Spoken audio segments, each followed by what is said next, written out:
Complete education के official YouTube channel पे आप सभी का स्वागत है। और आज हम लोग ब्लड के बारे में पढ़ेंगे। ब्लड यानी रक्त वर्ग 10 का जो है बहुत ही महत्वपूर्ण टॉपिक है। यदि आप किसी कॉम्पिटेटिव एग्जाम की तैयारी कर रहे हैं तो उसके दृष्टि से भी देखा जाए तो बहुत ही ज्यादा महत्वपूर्ण टॉपिक है।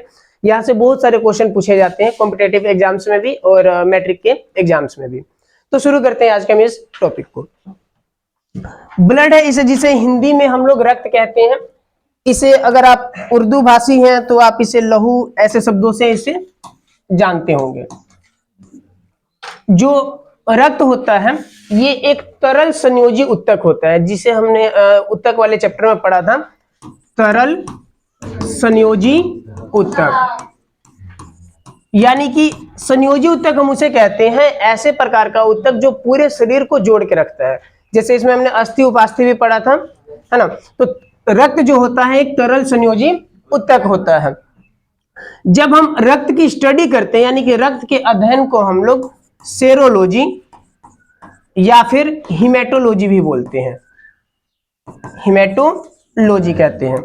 जैसे कि हमने सेल की स्टडी को साइटोलॉजी कहा था, वैसे ही जो है रक्त की स्टडी को हम लोग सेरोलॉजी या हिमेटोलॉजी कहते हैं। जो रक्त का पीएच होता है, पीएच मान कितना होता है रक्त का? 7.4। तो रक्त एक क्षारीय तरल संयोजी उत्तक है। समझ पा रहे हैं ना?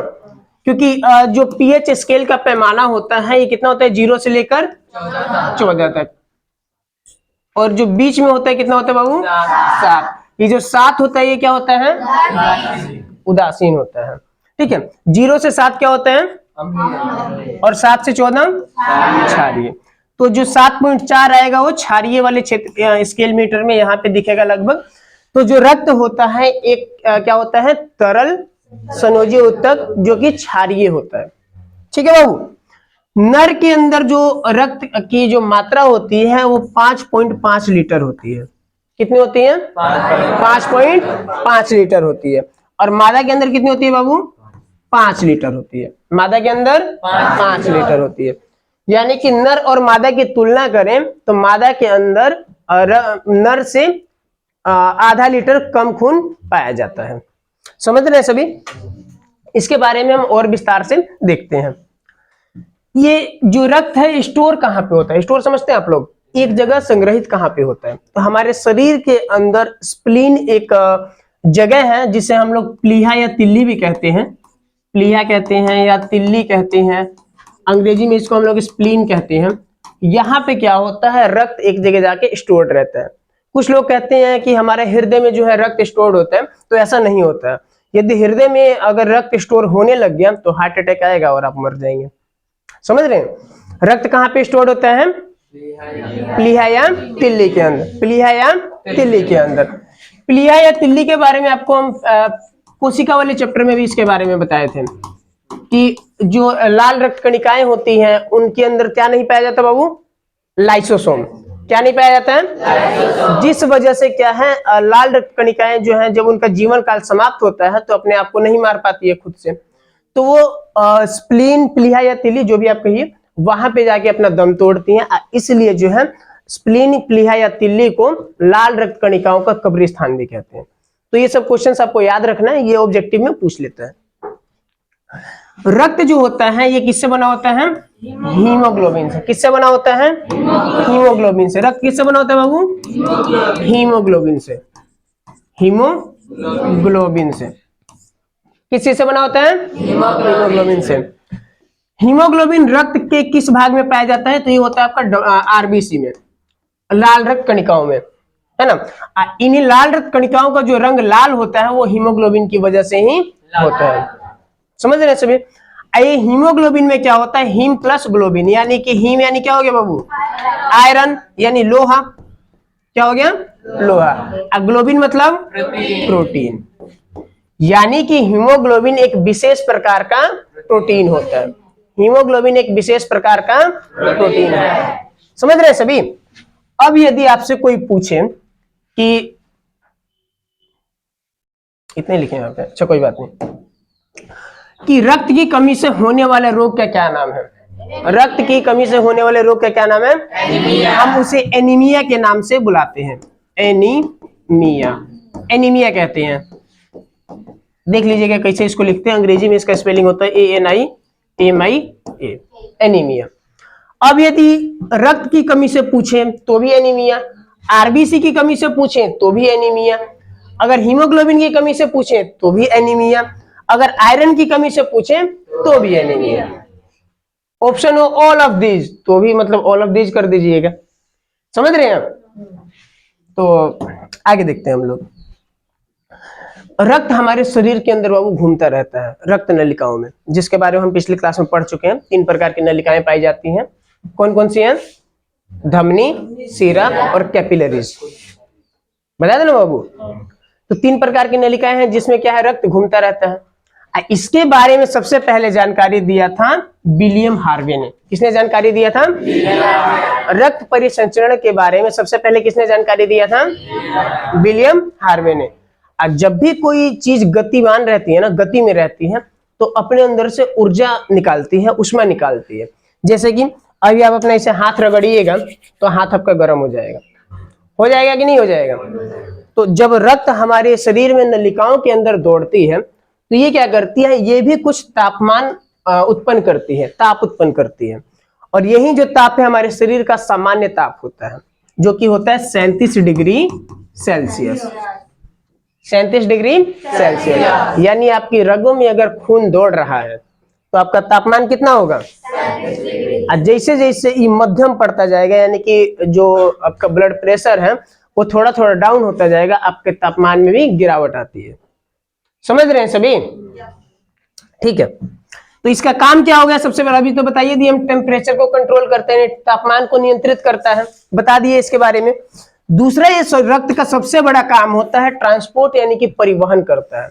किसी भी चीज को एक जगह से दूसरी जगह यदि लेकर जाना है तो ये काम कौन करता है? रक्त करता है। चाहे किसी पोषक पदार्थ का परिवहन करना हो, चाहे आप किसी हार्मोन का परिवहन करना हो आपके शरीर के अंदर, है ना। हार्मोन आप जो है अगले चैप्टर में पढ़िएगा, इसके बारे में विस्तार से बताएंगे आपको कौन कौन सी अंतःस्रावी ग्रंथियां जो हार्मोन का जो है निर्माण करती है, कहाँ कहाँ पे बनता है, क्या क्या काम करते हैं, कैसे जाता है, सब बताएंगे उसके बारे में। अभी आपको इसके बारे में सिर्फ इतना समझ लीजिए कि ये जो हार्मोन का भी परिवहन है, यानी कि एक अंग से दूसरे अंग तक यदि पहुंचाना है तो ये काम कौन करता है? रक्त करता है। गैसेज का परिवहन, जैसे कि आप बाहरी वातावरण से जो है ऑक्सीजन लेते हैं, आपके शरीर के अंदर जो कार्बन डाइऑक्साइड बनता है उसको जो दोबारा बाहर फेंकते हैं, ये सब जो काम है, यानी कि कार्बन डाइऑक्साइड और ऑक्सीजन का भी जो है परिवहन करते हैं, तो वो भी हो पाता है सिर्फ रक्त की वजह से। कोई भी उत्सर्जित पदार्थ, यानी कि ऐसा कुछ पदार्थ आपके शरीर के अंदर है जिसका आपके शरीर को आवश्यकता नहीं है, ऐसे पदार्थ को हम लोग अवशिष्ट पदार्थ या उत्सर्जित पदार्थ कहते हैं। तो उसको भी परिवहन कराना, यानी कि शरीर से बाहर निकालने में जो अहम भूमिका होती है रक्त की होती है। यानी कि आपके शरीर के अंदर किसी भी पदार्थ का अगर परिवहन कराना है तो परिवहन कौन कराएगा? रक्त कराएगा। किसी को दिक्कत? रक्त के बारे में हम थोड़ा सा और विस्तार में चलते हैं। रक्त जो है 2 प्रकार के पदार्थों से बना होता है। रक्त कितने प्रकार के पदार्थों से बना होता है? कौन कौन से? प्लाज्मा और रुधिराणु, यानी कि कार्पल्स। प्लाज्मा और रुधिराणु। प्लाज्मा जो होता है ये द्रव्य रूप में होता है। प्लाज्मा किस रूप में होगा? जो रुधिराणु होता है ये कण के रूप में होता है। किस रूप में होगा? कण के रूप में होगा। समझ रहे हैं? जैसे कि इन दोनों को मिक्स करके ब्लड बना हुआ है। जैसे कि आप शरबत बनाते हैं तो पानी है, उसके अंदर चीनी डाले हैं, तो चीनी जो है वो रुधिराणु है और जो पानी है वो क्या है? प्लाज्मा है। अब कुछ इसी प्रकार से घुला होता है रक्त के अंदर दोनों। समझ पा रहे हैं आप लोग? हमारे पूरे ब्लड का 55% भाग, कई जगह आपको 60% भी दिखता है, 55 से 60% भाग अकेले प्लाज्मा होता है। पूरे रक्त का 55 से 60% जो भाग है अकेले कौन होता है? प्लाज्मा, यानी कि वो चिपचिपा पदार्थ होता है। इसका जो रंग होता है हल्का येलो होता है, यानी हल्का पीला होता है, हल्का पीला होता है। इसके अंदर फाइब्रिनोजेन और प्रोथ्रोम्बिन नामक 2 प्रोटीन पाया जाता है इस प्लाज्मा के अंदर। इस प्लाज्मा के अंदर फाइब्रिनोजेन और प्रोथ्रोम्बिन नामक 2 प्रोटीन पाया जाता है। ये बहुत ही स्पेशल है। रक्त का जो थक्का जमाने के लिए फाइब्रिनोजेन की अहम भूमिका होती है। इसको हम लोग ब्लड का जो सेकंड पार्ट पढ़ेंगे उसके बारे में इसके विस्तार से बताएंगे कैसे खून जमता है। ठीक है, तो रक्त का जो थक्का जमने का जो काम होता है वो फाइब्रिनोजेन के द्वारा होता है, जो कि प्लाज्मा में उपस्थित होता है। अब देखिए, जब भी आप किसी अगर आप किसी रोग से पीड़ित है और ब्लड टेस्ट कराने के लिए जाते हैं, तो आपका ब्लड लिया जरूर जाता है, लेकिन उसमें से मात्र सीरम निकाल के जो है सीरम का टेस्ट किया जाता है। समझ रहे हैं? तो जब आप प्लाज्मा में से इन दोनों को निकाल देंगे, फाइब्रिनोजिन और प्रोथ्रोम्बिन, तो शेष भाग जो बचा है उसको हम लोग क्या बोलते हैं? सीरम कहते हैं। यानी कि आपने प्लाज्मा में से ये दोनों प्रोटीन फाइब्रिनोजिन और प्रोथ्रोम्बिन जब आपने बाहर निकाल दिया, तो शेष भाग जो बचा उसे हम क्या कहेंगे? सीरम कहेंगे। समझ पा रहे हैं? ठीक है, अब आते हैं रुधिराणु की तरफ, यानी कि कार्पल्स की तरफ। अब ये वो वाला भाग हो गया, यानी कि जो है कण के रूप में जो हमारे रक्त के अंदर उपस्थित है। यानी कि आप अपने रक्त को छानिएगा ना, तो ये वाला पदार्थ जो है नीचे निकल जाएगा और ये वाला कहीं ना कहीं उस कपड़े में फंस जाएगा जिसमें आप छान रहे होंगे। समझ रहे हैं? रुधिराणु यानी कि कार्पल्स हमारे रक्त का लगभग 45% जो भाग है, अगर इधर 60 पढ़ रहे हैं तो इधर 40 हो जाएगा, अगर इधर 55 पढ़ रहे हैं तो इधर 45 हो जाएगा। इतना तो गणित आप लोगों का ठीक है। हाँ। तो रुधिराणु जो है आपके रक्त के अंदर लगभग 45% भाग जो होता है उपस्थित होता है। यानी कि कुल रक्त का 45% भाग जो है अकेले कौन है? कार्पल्स है। अब इन कार्पल्स में जो है ना 3 प्रकार के होते हैं। कार्पल्स कितने प्रकार के होते हैं अंदर? 3 गो प्रकार के, या कह सकते हैं इनके 3 गो भाग है। एक होता है लाल रक्त कणिकाएं, एक होता है श्वेत रक्त कणिकाएं, और तीसरा होता है प्लेटलेट्स। लाल रक्त कणिकाएं यानी कि red blood carpals, white blood carpals, और तीसरा कौन सा है? प्लेटलेट्स है। अब जो लाल रक्त कणिकाएं हैं इनकी मात्रा होती है 50 लाख। कितनी होती है? 50 लाख। अगर मिलियन में पढ़ते तो 5M लिखा आ जाता है। कितना बाबू? 5M, यानी कि 5 मिलियन की संख्या में हमारे जो है शरीर में उपस्थित होती है। जबकि अगर हम बात करें श्वेत रक्त कणिकाओं की, ये मात्र 10,000 की संख्या में हमारे शरीर में उपस्थित होती है। अगर प्लेटलेट्स की बात करें तो कितना होता है? ये 1.5 से 2 लाख होता है। 1.5 से 2 लाख। समझ रहे हैं? अब जो लाल रक्त कणिकाओं का जो जीवन काल होता है 120 दिन होता है। कितना दिन होता है? 120 दिन। लाल रक्त कणिकाओं का जीवन काल 120 दिन। श्वेत रक्त कणिकाओं का 4 दिन। अब प्लेटलेट्स का 7 दिन। समझ पा रहे हैं सभी? एक इधर चित्र था वो छूट गया, उसके बारे में थोड़ा सा दिखा देते हैं आपको। इधर लगाए थे।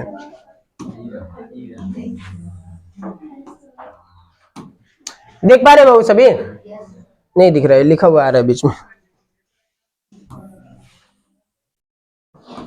ये हमारे शरीर की जो है नलिकाएं हैं सभी, जो क्या है रक्त को लेकर जाती हैं। यहाँ हृदय दिख रहा होगा आपको, यहाँ पे दिख रहा है सबको? ठीक है। अब इसमें तीनों प्रकार के कोशिकाएं आपको रक्त की दिख रही है, लाल रक्त कणिका, श्वेत रक्त कणिका, और जो है यहाँ पे जो है प्लाज्मा उपस्थित है। ठीक है।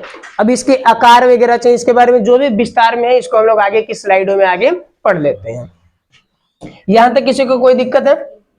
नहीं, चलिए बहुत अच्छी बात है। जो लाल रक्त कणिकाएं होती हैं यानी कि रेड ब्लड कार्पल्स, इसका जो वैज्ञानिक भाषा में जो नाम है ना, इसको एरिथ्रोसाइट्स कहते हैं। क्या कहते हैं? एरिथ्रोसाइट्स। लाल रक्त कणिकाओं को विज्ञान की भाषा में क्या बोलते हैं? एरिथ्रोसाइट्स। एरिथ्रोसाइट्स। अब जैसा कि आप सभी ने देखा है कि लाल रक्त कणिकाओं अकेले 50 लाख है, इसका संख्या मात्र 10,000 है। इसका कितना है बाबू? 2 लाख है। यानी आप कह सकते हैं कि रुधिराणु का लगभग 90 से 95% भाग अकेले लाल रक्त कणिका है। कह सकते हैं कि नहीं कह सकते हैं? देखिए, क्वेश्चन यहां से घुमा के पूछता है। अगर क्वेश्चन पूछता है आपके पास कि हमारे रक्त में सबसे अधिक मात्रा में कौन उपस्थित होता है, ऑप्शन दिया हुआ है जो भी है, तो उसमें सब प्लाज्मा मार दीजिएगा, सही हो जाएगा। लेकिन क्वेश्चन इस तरीके से पूछ लेता है कि हमारे रक्त की रुधिराणु में कौन सबसे अधिक मात्रा में उपस्थित होता है, अब तब आप प्लाज्मा मार दीजिएगा तो बाबू गलत हो जाएगा। कैसे क्वेश्चन में कहां से पूछ रहा है? रुधिराणु। तब इन तीनों में से देख के बताइएगा ना। ठीक है। तो लाल रक्त कणिका जो है यानी कि रेड ब्लड कार्पल्स जो है एरिथ्रोसाइट्स, ये रुधिराणु का लगभग 90 से 95% भाग जो होता है अकेले खुद होता है। समझ रहे सभी? इसका जो आकार है जैसे कि आप देख सकते हैं गोल आकार का है लगभग, बीच में थोड़ा सा चपटा होता है। दिख रहा है सबको? लाल लाल रक्त जो कणिकाएं हैं इनका आकार यहाँ पे आप लोग देख सकते हैं स्क्रीन पे, ठीक है। इनका आकार जो होता है गोल होता है और बीच में से थोड़ा सा चपटा होता है। अब एक और इससे संबंधित बहुत ही महत्वपूर्ण क्वेश्चन पूछता है कि जब हम लोग ऊंचाई पर जाते हैं, जैसे कि जो पहाड़ पे चढ़ते हैं, पर्वतरोही जो होते हैं, तो जब ऊंचाई पे आप लोग जाते हैं तो लाल रक्त कणिकाओं पे क्या प्रभाव पड़ता है? तो जब आप ऊंचाई पे जाइएगा तो लाल रक्त कणिकाओं का आकार बढ़ने लग जाता है, लाल रक्त कणिकाओं का आकार बढ़ने लग जाता है, दम फूलने लग जाता है इस स्थिति में, समझ रहे हैं? और इसमें लाइसोसोम नहीं पाया जाता है, लाल रक्त कणिकाओं में लाइसोसोम नहीं पाया जाता है, केंद्रक भी नहीं पाया जाता है। लाल रक्त कणिकाओं में लाइसोसोम और केंद्रक नहीं पाया जाता है। अब लाइसोसोम के बारे में तो बता दिए कि लाइसोसोम नहीं है, तो इसका जब अपना 120 दिन जीवन काल समाप्त होता है तो कहां चला जाएगा? ये स्प्लीन में। कहां चला जाएगा? स्प्लीन, यानी प्लीहा, तिल्ली, जो भी आप कहें।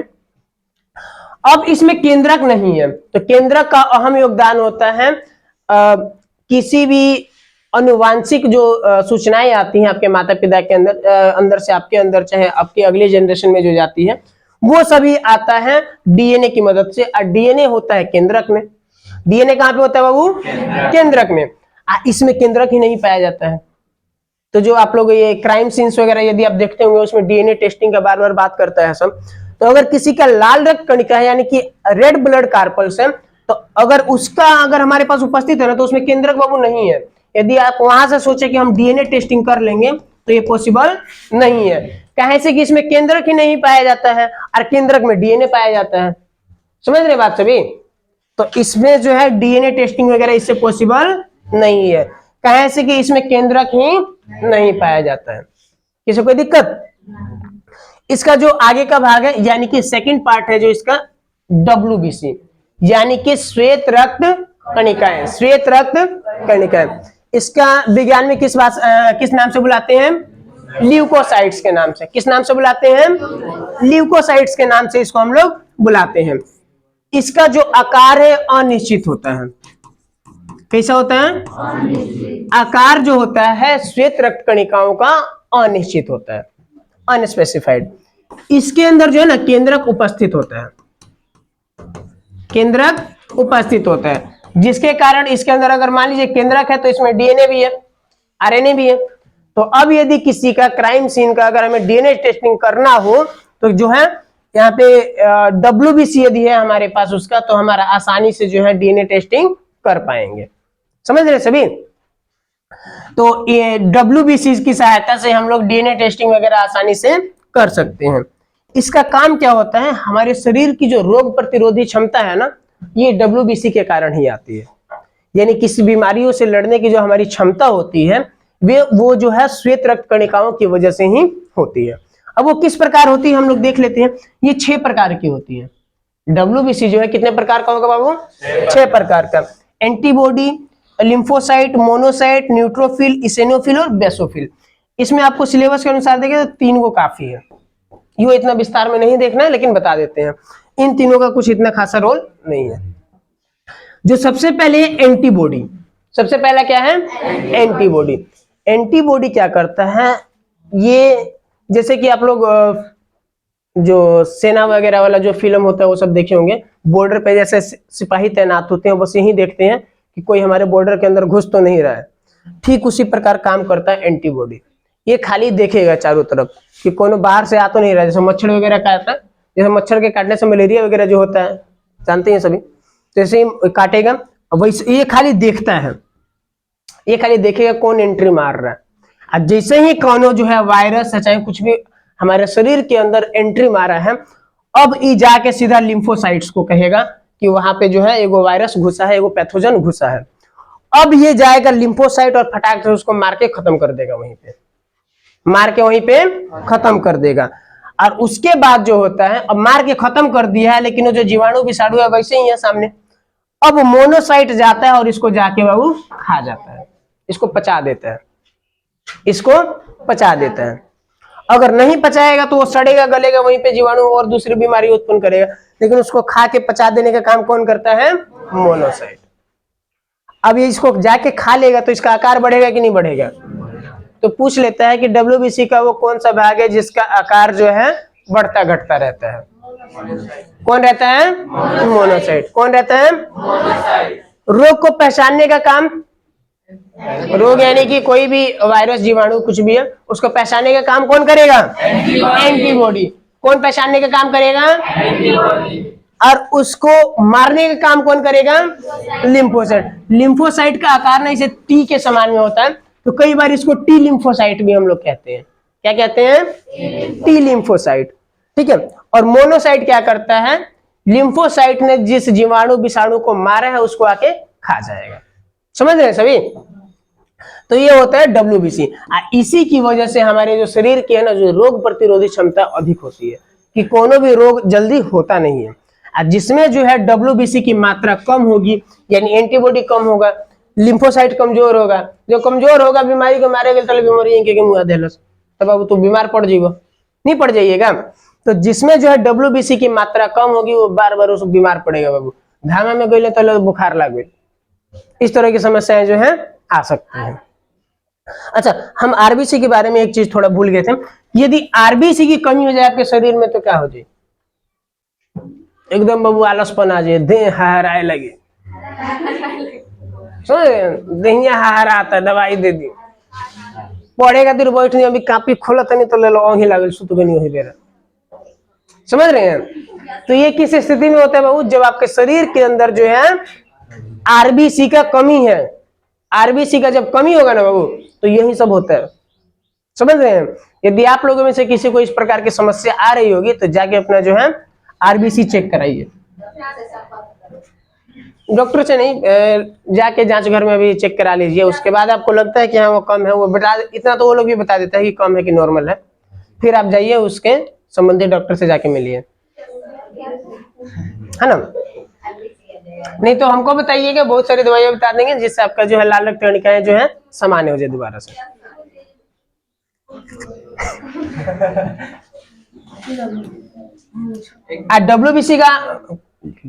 डब्ल्यूबीसी का अगर जो है मात्रा जो कम होगा तो क्या होगा? आपके शरीर के अंदर जो रोग प्रतिरोधी क्षमता है वो कम हो जाएगी, जिसकी वजह से आप बार बार बीमार पड़िएगा, बार बार बीमार पड़िएगा।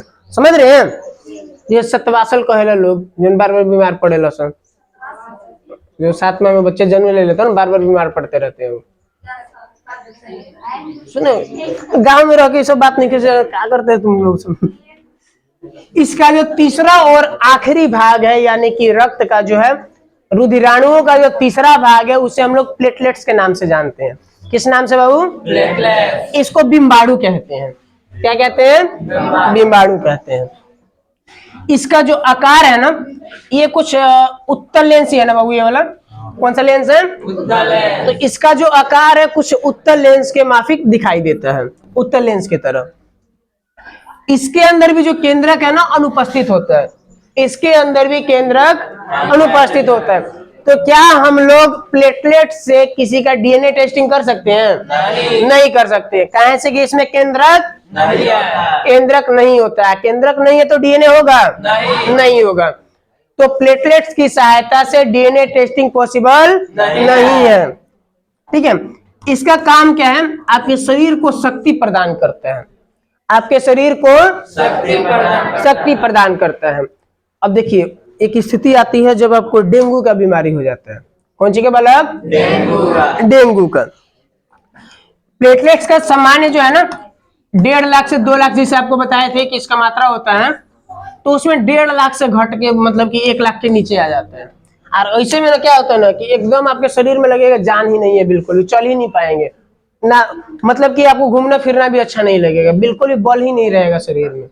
और जाके वहां पे जांच कराए हैं तो वहां पे क्या निकला? क्या है कि प्लेटलेट की मात्रा जो है वो घट गई है। तो डॉक्टर कहेगा बाबू डेंगू हो गई बा, कुछ हो गई बा, डेंगू हो गई बा। तो 4-5 को दवाई दी तो हम लोग क्या फिर कही बाबू बकरी के दूध पियो। कौन सी बाबू? बकरी के दूध पियो। पपीता के पतई घोरे थी पीस के पियो। कौन सी बाबू? पपीता के पत्ती। गिलोय वगैरह मिलता है, गिलोय वगैरह पिए आप लोग? ये बहुत तेजी से प्लेटलेट बढ़ाता है। एलोवेरा वगैरह मिल जाए अगर, एलोवेरा, ठीक है। तो ये सभी जो चीजें हैं वो उपयोग किया जाता है किस लिए बाबू? प्लेटलेट की मात्रा को दोबारा बढ़ाने के लिए। और जब दोबारा से प्लेटलेट आपका बढ़ जाएगा, सामान्य हो जाएगा, तो आपका जो शरीर है बाबू वो फिर दोबारा से सामान्य हो जाएगा। समझ रहे हैं? कहें कि जब इसका मात्रा घटेगा ना बाबू, तो आपको क्या होगा? धीरे धीरे बुखार लगी, देह हराए लगी, कोनो काम धाम में मन न लगी। समझ रहे हैं? डेंगू की बीमारी में जो इसकी मात्रा जो है कम हो जाती है। तो उम्मीद करते हैं आज का टॉपिक आप सभी को समझ में आया होगा। यदि किसी की टॉपिक में आपको कहीं पे भी दिक्कत लग रहा है, कमेंट सेक्शन में लिखिए, हम बिल्कुल इसका उत्तर देंगे, या फिर एक और वीडियो अपलोड करेंगे आपके इस जो भी डाउट आ रहा है उसको क्लियर करने के लिए। और तब तक हमारे चैनल के साथ जुड़े रहिए, और एक बार आप हमारे चैनल से जुड़कर देखिए, आपको मुड़कर देखना नहीं पड़ेगा। कंप्लीट बेस्ट है, क्योंकि दोस्तों कंप्लीट सबसे बेस्ट। क्या बात है।